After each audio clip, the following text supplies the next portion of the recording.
कोई पूछ रहा था किसी निज जनों से, महाराज जी कोई चमत्कार करते हैं, महाराज जी कोई चमत्कार बताते हैं? वो सोचते कोई जादू कोई टोना, इतने लोग लगे कोई जादू तो जानते होंगे। अरे सद्य वशीकरण चूर्ण मनंत शक्तिम तम राधिका चरण रेणु मनुस्मरामी, अखिल कोटि ब्रह्मांड नायक को अधीन कर ले ऐसी रज में रहते हैं, चमत्कार कौन सा? महारानी के गोरे चरणार बिंद की ठसक और राधा राधा नाम तुम देखो, तुम्हारे हृदय में कैसा चमत्कार उदय होता है। कौन सा आजकल लोग ऐसा चाहते हैं। देखो ये 500 की गड्डी, अरे भाई महाराज बस ये नारियल, अरे चले जाओ 100 रुपया के कितने नारियल ले, 1-2 नारियल 4 नारियल, भजन से नारियल पैदा कर दिया, इत्र 50 रुपया का इत्र मिल जाएगा, उसके लिए चमत्कार भजन। और बोले इत्र निकाल दिए और नारियल निकाल, सबके देखते देखते कुछ नहीं, बोले केला निकाल दिया, ठेलिया खरीद ले यार 1000-2000 में, क्या पैसा, क्या चमत्कार। भजन का फल है। ललित किशोरी जुगल इश्क में बहुतों का घर गलते देखा, डूबा प्रेम सिंधु में कोई हमने नहीं उछलते देखा। अपने एक लड़का को स्मार्ट मोबाइल देते हो, फीस देते हो, पढ़ाते हो, लिखाते हो, पाई भर तुम्हारी नहीं मानता। एक लड़का एक बिटिया संभाले नहीं संभलता, चमत्कार देखने चले हो, बाबा का चमत्कार दिखाओ। चमत्कार एक इनकी खोपड़ी में बैठ करके राधा नाम सबको चला रहा है, साफ संयम में है, कोई मनोरंजन किसी के पास नहीं, जिनको सेवा है केवल उनके पास मोबाइल, साफ सावधान और रोज अपनी दिनचर्या में रत रहते हुए ये सब इष्टाकार वृत्ति की तरफ चल रहे हैं। हम इनको मन से प्रणाम करते हैं कि हमारी आज्ञा हमारे गुरुजनों की परिपाटी पर चल रहे हैं। चमत्कार किसे कहते? मन का परिवर्तन कर देना, ये राधा नाम का चमत्कार है, ये राधा नाम का प्रभाव है। पता नहीं लोग साधु महात्मा को क्या समझते हैं।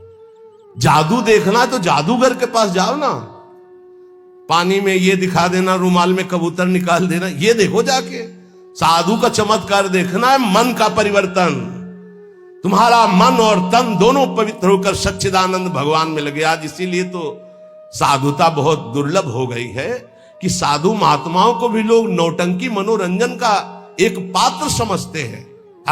ताली बजा दी, बात सुने, कोई नेता का भाषण, ताली बजा दी। मन का परिवर्तन, तन का संयम और सच्चिदानंद में वृत्ति को जोड़ना।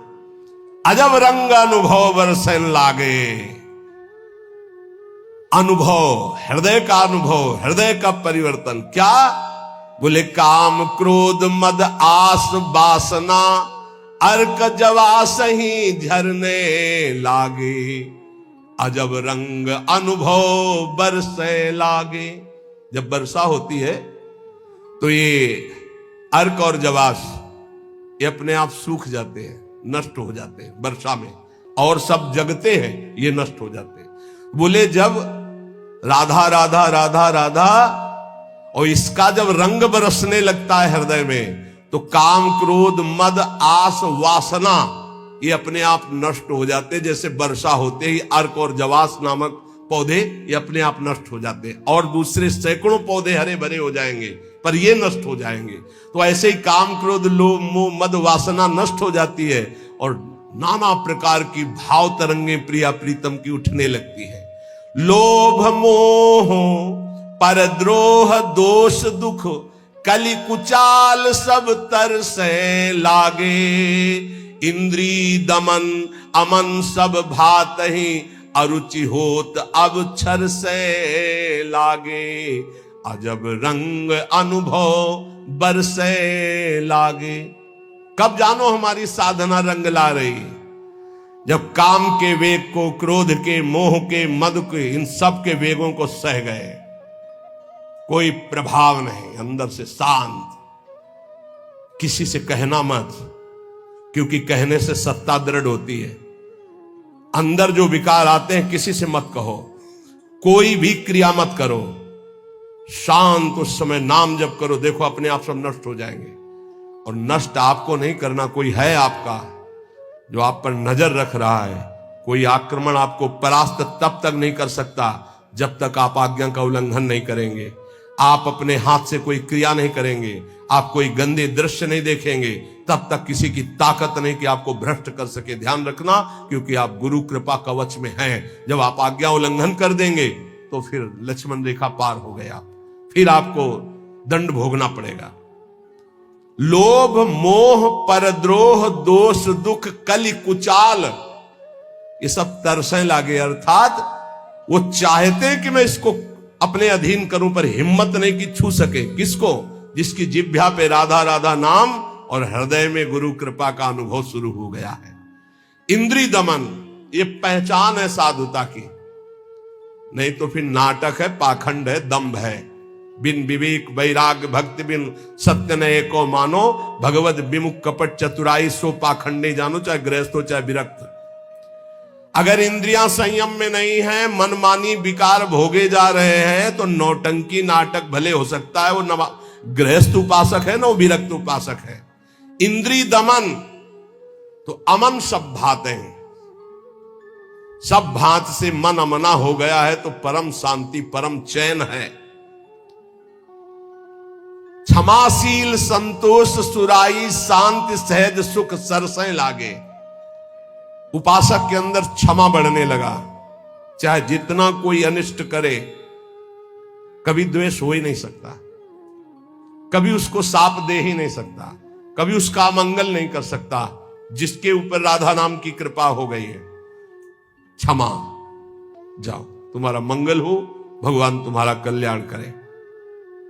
संतोष, किसी भी परिस्थिति में शोक नहीं होगा, जैसे प्रभु रख रहे, बड़ी कृपा है। शांति, कोई भी द्वंद्व से अशांत नहीं कह सकता। सहज सुख सरसें लागे, सहज सुख आत्म सुख है, आत्म सुख का रसास्वादन होने लगा। दास बना, ये कैसे हुआ? नाम जपी, पहले दास शब्द है, आश्रय। बहुत जोर की बात हमारे हृदय में बार बार उठती कि ये लोग समझ जाएं कि भगवत प्राप्ति आश्रय से होती, आश्रय से, दृढ़ आश्रय। दास बना पहले, जप नाम दूसरा। बिगड़ी जन्म अनेक की अवै सुधरे, आज हो ही राम को पहले, फिर नाम जप दूसरा, फिर तज कुसुमाज तीसरा। और यहां से शुरू किया जाता है सब उपदेश। पहले विकार त्यागो, फिर नाम जप करो, फिर भगवान की शरण में हो। ऐसा नहीं होता, पहले भगवान की शरण में हो, नाम जप करो, तुम्हें बल मिलेगा, विकार छूट जाएंगे। उपजा मुक्ति, मुक्त पद, बहुत सुंदर महात्माओं के वचन है। पहले भगवत दासत्व आश्रय, खूब नाम जप, तो बोले मोक्ष पदवी हृदय में ही प्रकाशित हो गई। ये मोक्ष पदवी क्या है? इसकी पहचान क्या है कि आप मुक्त हो गए हो। शत्रु मित्र समजान मान मान अपमान सम दुख सुख लाभ नहान याजु कृपा हरिवन, ये मुक्त पुरुष का लक्षण है। चाहे शत्रु हो उसके साथ व्यवहार कर रहा हो, या मित्र हो, दोनों में समान भाव, मान और अपमान में समान भाव, सुख दुख में समान भाव, लाभ हानि में समान भाव, जय पराजय में समान भाव। ये जिसके हृदय में आ गया वो मुक्त हो चुका है। गीता जी में भगवान ने कहा, निर्माण अमोहाजित संग दोषाध्यात्म नित्या विनिवृत्त कामा द्वंद्वेर विमुक्ता सुख दुख संगई गच्छन्त अमूढ़ा। ऐसा अमूढ़ अव्यय पद का अधिकारी महापुरुष मुक्त पद में विराजमान कौन है? बोले जो मान रहित हो चुका है। मान बिल्कुल उसके हृदय में प्रियता पैदा नहीं कर पा रहा, और अपमान बिल्कुल दुख नहीं पैदा कर पा रहा। अमोहा, ना अपने शरीर से मोह है, ना किसी के शरीर से मोह है। ये मुक्त पुरुष का लक्षण है। जित संग दोषा, चाहे जितने भोगों के बीच में उसका मन भोगने के लिए चलेगा ही नहीं, वो जीवन मुक्त पुरुष है। जित संग दोषा, अध्यात्म नित्या, निरंतर आत्मस्वरूप में स्थित, विनिवृत्त कामा, समस्त कामनाएं निवृत्त हो चुकी है। द्वंद्व में मुक्ता, हर द्वंद्व से वो मुक्त हो चुका है। मान अपमान सुख दुख लाभ हानि चिंता शोक भय मृत्यु, सबसे सुख दुख संगय, सुख और दुख में समान भाव। ऐसा महापुरुष परम ज्ञानी महात्मा वो जीवन मुक्त है। वो यहां कह रहे हैं। दास बना पहुंचे मुकाम जे आंखें कहत हवाला। साधु की पहचान चिकने गाल से नहीं, साधु की पहचान उसके नेत्र से होती है, सिर्फ नेत्र से। ऐसे तो मांस मछली खाने वाले के भी गाल चमकते देखे हैं कि वो बहुत ही चिकन, तो चिकनाहट को थोड़ी साधुता है, वो तो घी दूध से चिकनाहट आ जाती है। अच्छा खाओ पियो तो मांस चढ़ेगा, चिकना हो जाएगा शरीर। बोले बहुत चमक रहा है चेहरा, तो हम आपको दिखाएं कि विषयी पुरुष हो, चेहरा चमक रहा है, वो भजनानंदी है क्या? नहीं, वो खान पान का है चेहरा। दास बना पहुंचे मुकाम तो आंखें कहत हवाला।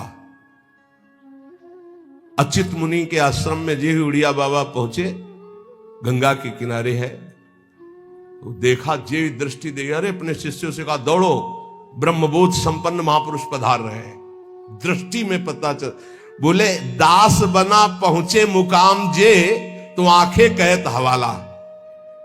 आंखें परिचय बता देती है कि ये किस कोटि का महात्मा है, जीवन मुक्त है या प्रपंची है या विषयी है या साधक है या साधना की किस स्थिति में है। पहुंचा हुआ महापुरुष के नेत्र बताते हैं। दास बना पहुंचे मुकाम जे आंखें कहत हवाला। जे दृष्टि में दृष्टि ऐसे मिली तो पता चल जाता है कि किस कोटि की स्थिति है। अब बता रहे हैं कि दो प्रकार की आंखें होती है सिद्धों की। एक होती है जो ज्ञान सिद्ध होता है, करुणा और मैत्री, ये दो आंखों में नहीं होंगी। करुणा और मैत्री नहीं हो, क्योंकि वो निर्मम निरहंकार अद्वितीय स्थिति को प्राप्त महापुरुष बिल्कुल शुष्क काष्ठवत हृदय, ना दया ना करुणा ना मैत्री न द्वैत। जब अपने सिवा है नहीं कोई, तो आप उनकी दृष्टि में देखोगे तो ना हिलन ना डुलन, और नेत्र के आसपास की सारी पुतली साफ एकदम श्वेत, वो ब्रह्माकार वृत्ति के नेत्र होते हैं। रुद्रवत एकदम दृष्टि उनकी, और बिना चंचलता रहे, बार बार ऐसे नहीं, खुले हो एकदम अलक्ष श्वेत पुत्री, सिंहवत दृष्टि। और दूसरे होते प्रेमियों के नशा ललाई, जैसे भांग छाने हो या कोई नशा करे हो तो लाल आंख नहीं हो जाते, ऐसे लाल आंख होती है प्रेमियों की, क्योंकि प्रायः वो रुदन करते हैं, तो आंखें सूजी हुई या आंखों के नीचे लालिमा, थकित पूतरी, वो एक विचित्र दशा होती, बड़े ही सरस, बड़े ही व्याकुल, बड़े ही थकित नेत्र, पलक न लागत हाला, अपलक दृष्टि उनकी भी रहती है। ज्ञानी की दृष्टि भी ऐसी होती है, प्रेमी की दृष्टि होती है, पर दोनों में अंतर होता है। एक एकदम काष्ठवत शुष्क, मतलब वो शब्द अशुद्ध होगा, उदाहरण नहीं दिया जा सकता, जैसे खुली हुई मुर्दे की आंख, कोई हलन डुलन चलन कुछ नहीं। कई बार उड़िया बाबा को बाहरी लोगों ने समझा कि पधार गए हैं, ऐसी दृष्टि बस कुछ नहीं। और प्रेमी जनों की दृष्टि नशा ललाई, थकित पूतरी, पलक न लागत हाला, मतलब नेत्र ऐसे कि देखो तो आसक्त हो जाओ, बड़े सरस, बड़े प्रेमी, बड़े थकित, और हल्की सी लालिमा नेत्रों में छाई हुई है, सुरंग नेत्र है और घूर्णित नेत्र है। प्रेमी जनों के घूर्णित नेत्र, जैसे नशा ललाई का तात्पर्य यही है।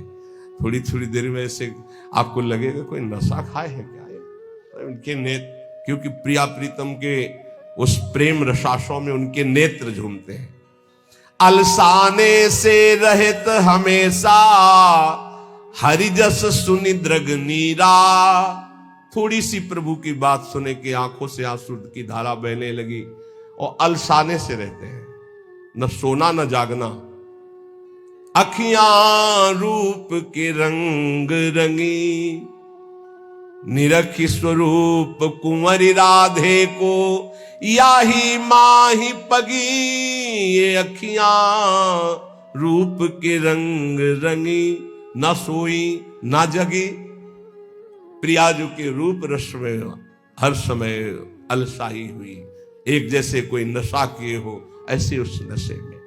ढरक चलत कबही भरियावत पुलकावली शरीरा, गदगद गर चित शांति थका मन, तनहु थका दर्शाई। ज्ञान विराग भक्ति से पूरे, जगत न सकत समाई। ऐसे प्रेमी जनों के नेत्र जहां जगत का प्रवेश ही नहीं है, हृदय कंठ गदगद हो जाता है, चित्त शांत है, मन अचंचल है, तन एकदम थकित शिथिल भाव में डूबे हुए। बोले ऐसे जो महापुरुष होते हैं तो दास बना पहुंचे मुकाम जे आंखें करत हवाला।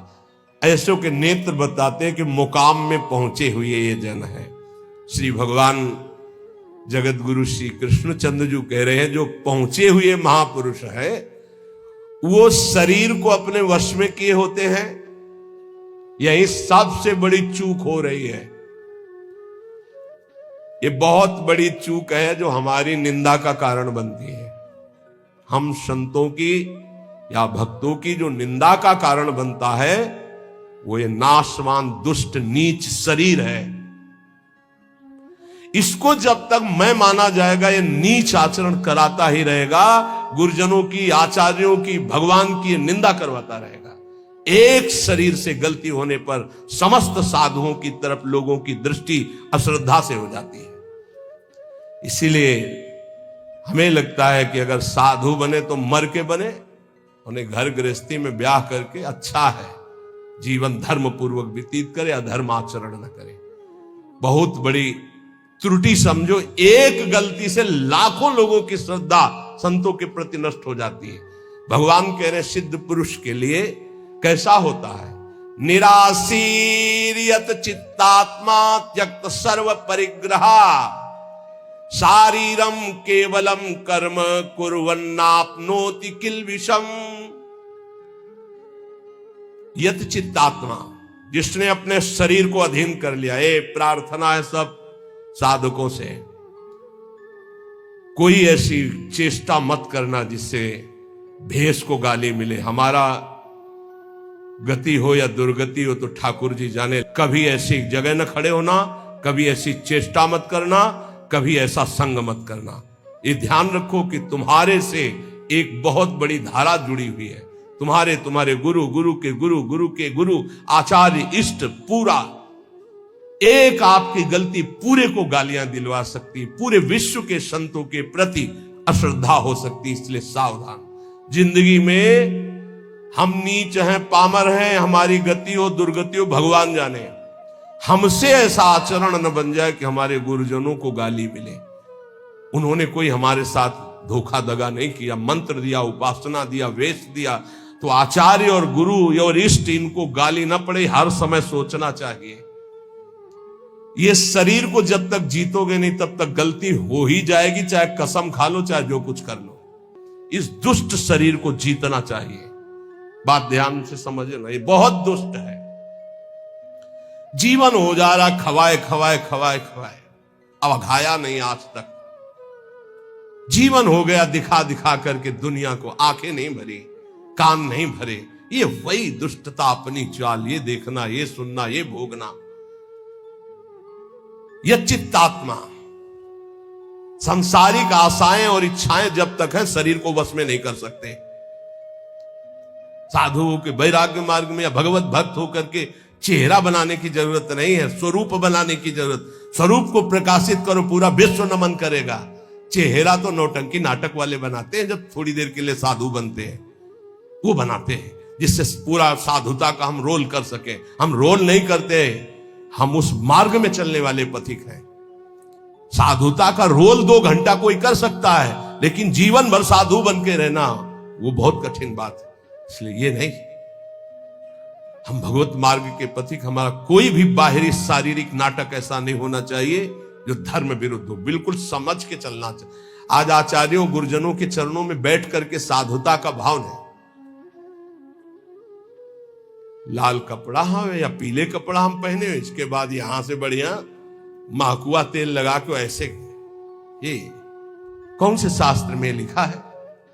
तुम्हारी कौन सी परिपाटी, कौन सा भेष ऐसा है?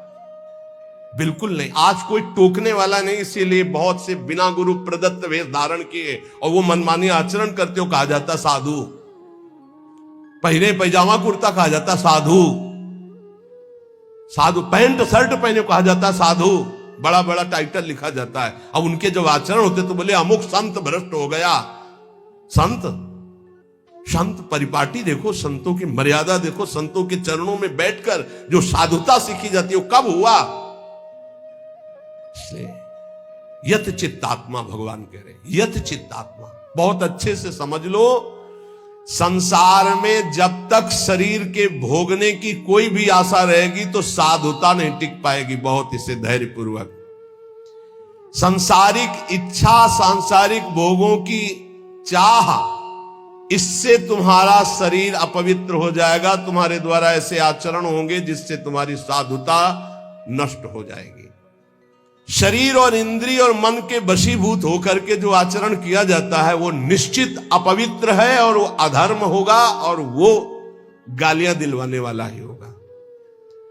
श्रद्धा उपजाना बहुत कठिन होता है भाई, बहुत कठिन होता है। नास्तिक के हृदय में श्रद्धा प्रकट करना, विषयी पुरुष के हृदय में श्रद्धा प्रकट करना और नष्ट करना एक क्षण की बात होती है। जन्म जन्मांतरों की सुकृत एकत्रित होने पर श्रद्धा होती है और एक चेष्टा पूरी लाखों की श्रद्धा नष्ट कर देगी। लाखों का मंगल करने का पाप लगेगा उसको और वो दुर्गति को प्राप्त होगा। इसलिए साधु वेश में बहुत होश में, ये कोई खिलवाड़ नहीं है। ऐसे लोग करते तो खिलवाड़ नहीं, सारी जिम्मेवारी है आपकी।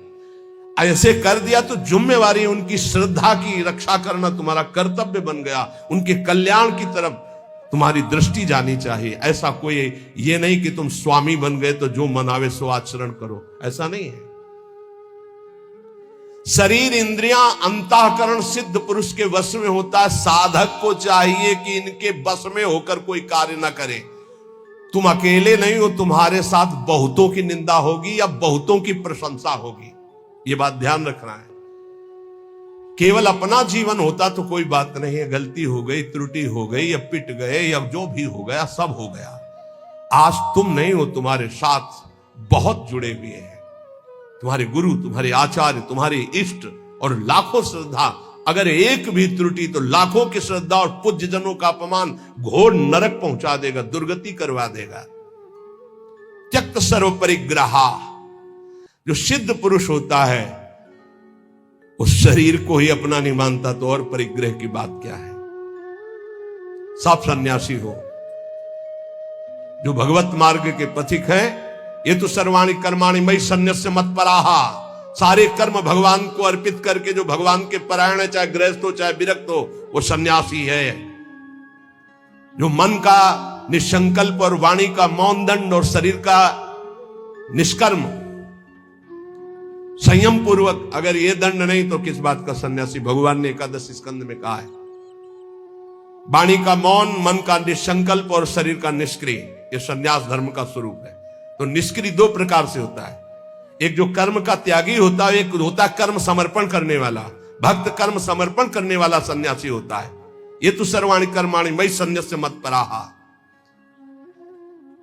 सब प्रकार के भोग संग्रह सामग्री का अपनापन भाव ना रखना, चाहे गृहस्थी में हो चाहे विरक्ति में हो। गृहस्थी में तो नाथ सकल संपदा तुम्हारी, मैं सेवक समेत सुत नारी।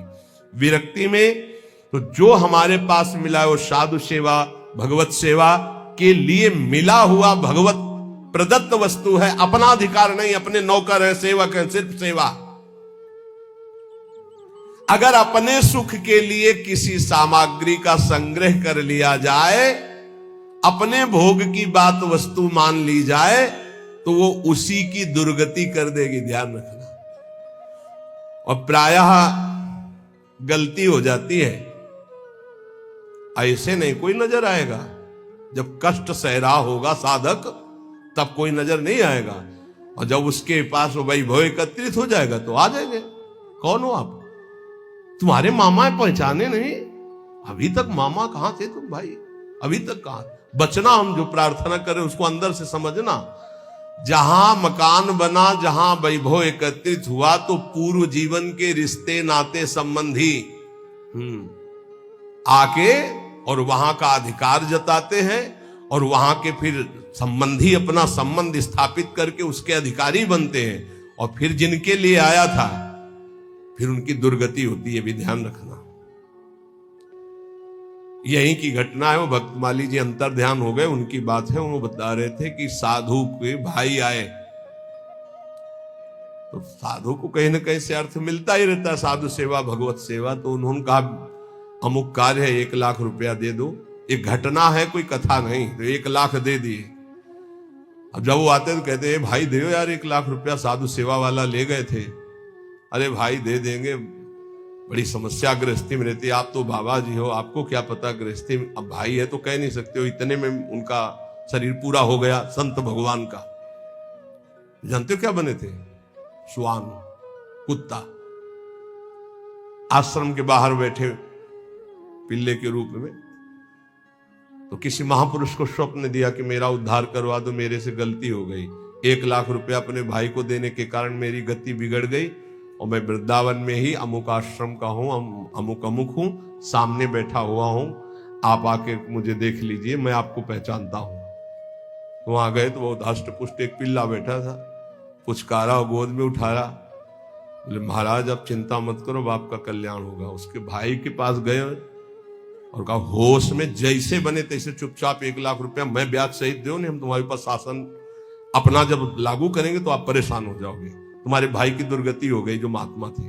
वहां से पैसा लाए, फिर आश्रम में भंडारा किया, और फिर कुत्ता का कुछ दिनों में शरीर शांत हो गया, वो अपनी गति को प्राप्त हो। समझो, वैभव जहां बढ़े तो संसार के सेवा के लिए वैभव मिलता है। साधु सेवा, गौ सेवा, भगवत सेवा।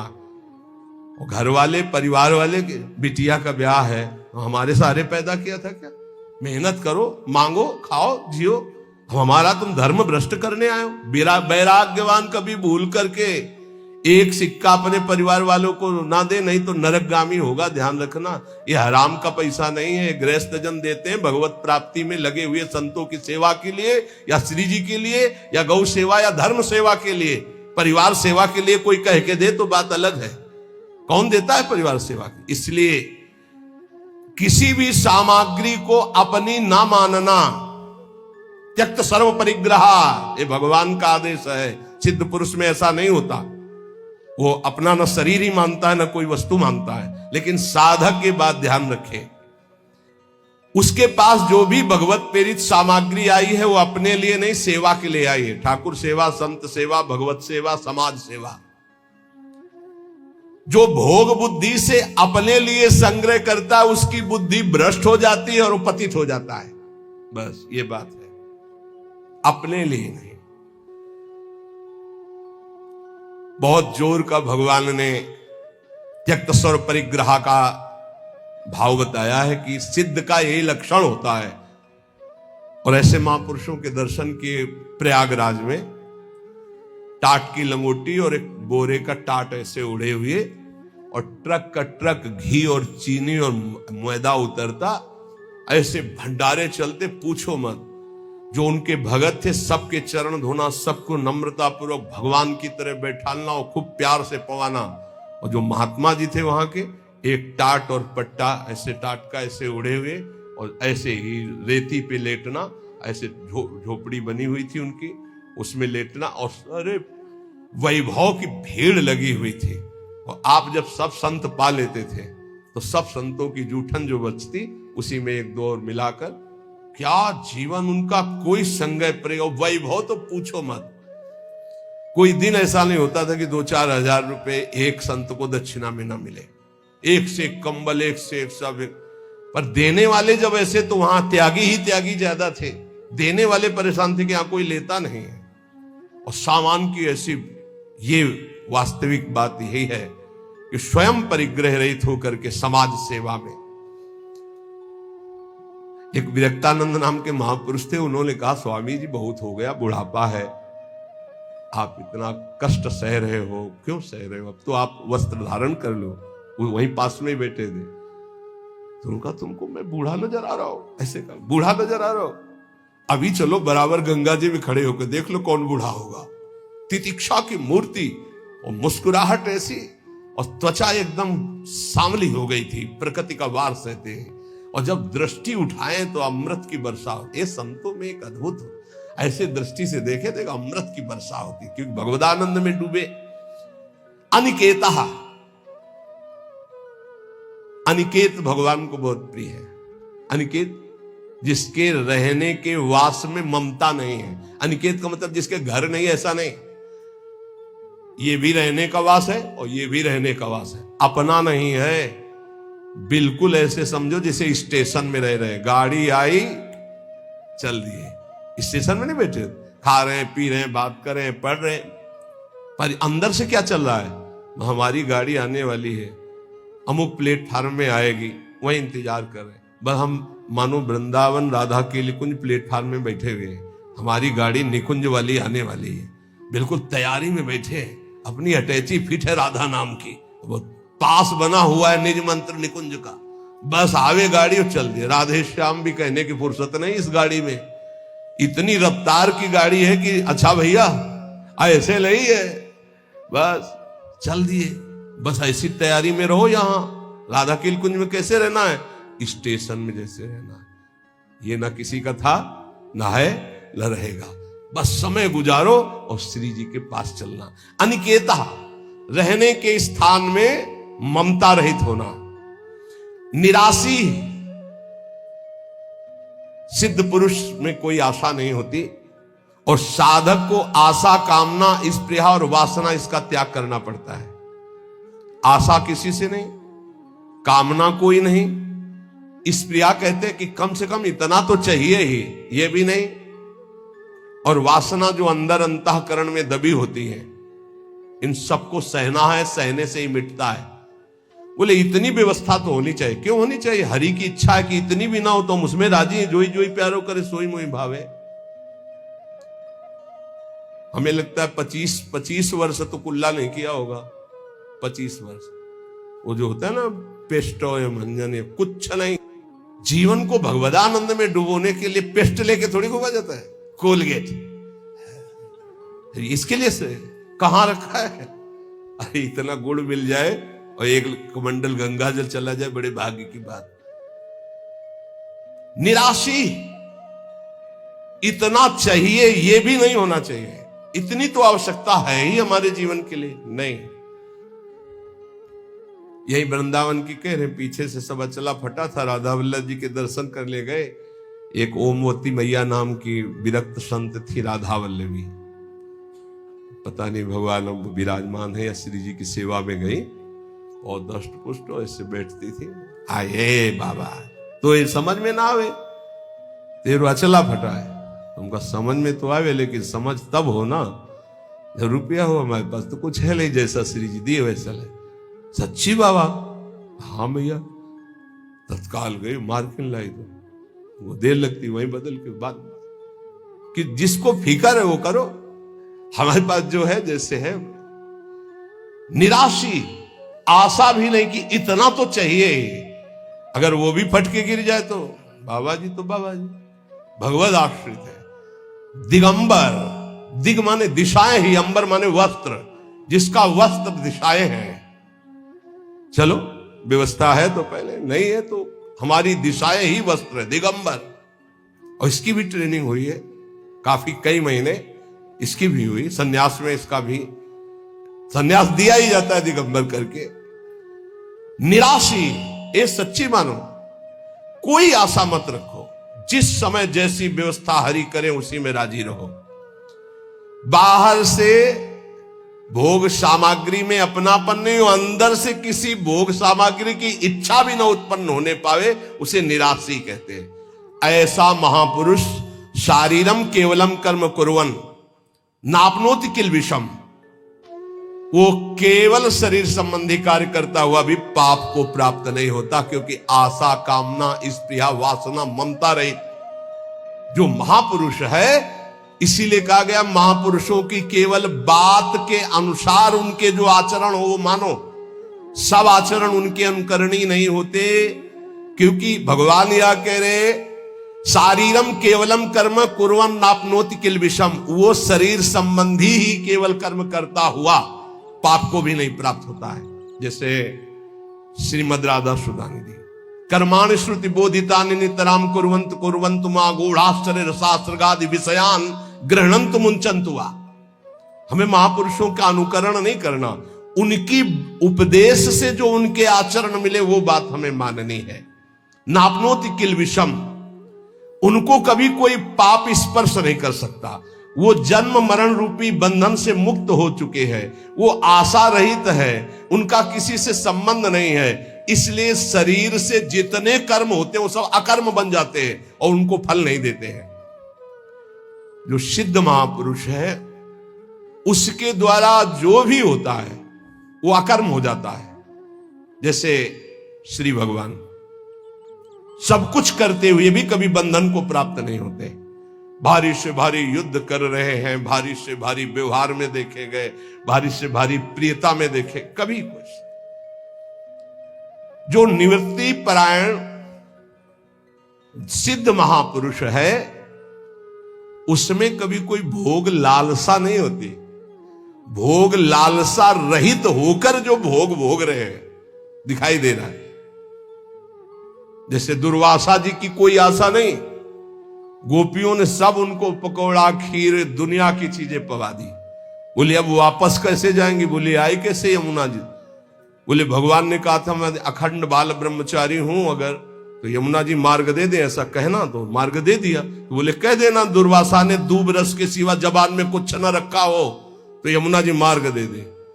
गोपियों ने कहा मनो खीर पुआ तो हम सबका पा गए, कह रहे हैं कि दूब के सिवा न रखा हो। इसका मतलब समझते हो? इच्छा रहित महापुरुष, अनिच्छित, उनकी कोई इच्छा नहीं है। तो ऐसे इच्छा रहित महापुरुष के द्वारा संयोग वशात जो भी कार्य हो जाते हैं वो अकर्म बन जाते हैं। उनको कोई भी दंड या कोई भी पाप कर्म स्पर्श नहीं कर सकता। इसलिए बड़े बड़े महापुरुषों की लीलाएं देखी जाती है, विचित्र कोटि की लीलाएं देखी जाती है।